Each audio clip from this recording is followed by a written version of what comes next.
पुष्कर का पशु मेला भारत का सबसे बड़ा पशु मेला है और शायद ये विश्व में भी अपना एक महत्वपूर्ण स्थान रखता है।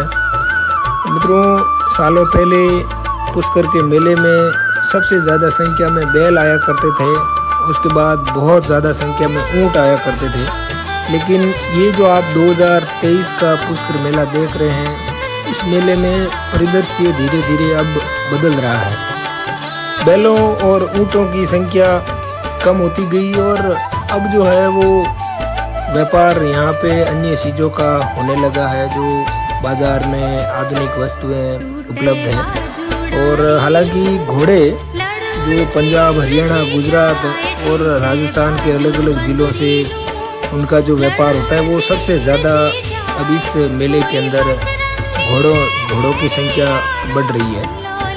मेले हमारे राजस्थान में जो आपसी सद्भाव है उसको बढ़ाते हैं। अलग अलग ज़िलों, अलग अलग गांवों, अलग अलग समाजों से बुजुर्ग, युवा और बच्चे तक इस मेले में आते हैं और अपनी आवश्यकता के अनुसार ज़रूरत की चीज़ें खरीद के ले जाते हैं। एक दूसरे से मिलाप होता है, वो कहाँ से है, कोई कहाँ से है, आपस में मिलते हैं, उनसे मेल मिलाप के साथ साथ व्यापार भी बढ़ता है और समाज में जो है वो सद्भावना और आपसी प्रेम को बढ़ाते हैं। पुष्कर का मेला पूरे राजस्थान में करीब 15-20 दिन तक चलता है और बहुत धूमधाम से और उत्साह से यहाँ पे लोग जो है वो भाग लेते हैं। पुष्कर के मेले में पशुओं के साथ साथ अब जो है वो देश विदेश के सैकड़ों हजारों फोटोग्राफर भी आते हैं, जिसमें विदेशी फोटोग्राफरों की संख्या बहुत ज़्यादा है। भारत के कोने कोने से फोटोग्राफर जो है वो अपनी स्किल के ज़रिए यहाँ से फोटोग्राफ्स जो है वो लेके जाते हैं और विश्व भर में पुष्कर मेले के फोटोग्राफ्स शेयर होते हैं। यही वजह है कि पुष्कर जो है वो आज भी अपनी पहचान जो है वो विश्व भर में बनाए हुए हैं। उसके साथ साथ जो यहाँ का ग्रामीण परिवेश की जो वस्तुओं का जो बाजार लगता है, वो नियर बाई लोगों को अपने और खींच लाता है। पुष्कर एक धार्मिक स्थल है और एकमात्र ब्रह्मा जी का मंदिर जो है वो पुष्कर में स्थित है। लोग पूर्णिमा के दिन यहाँ पर जो है वो 11 पूर्णिमा को स्नान करने आते हैं और भरा पूरा बाजार पुष्कर का साल भर जो है वो लगा रहता है।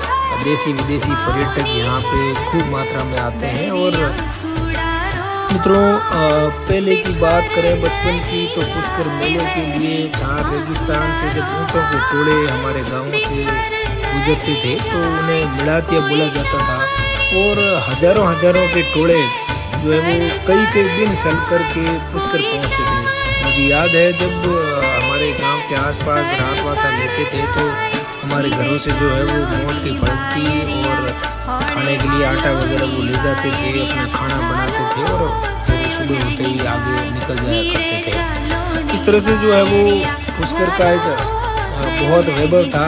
लेकिन समय के साथ जैसे जैसे पशुओं का उपयोग कम होता गया, राजस्थान में ऊँटों और बैलों की संख्या जैसे घटी, तो जो है इस मेले का भी परिदृश्य पूरा बदलने लग गया।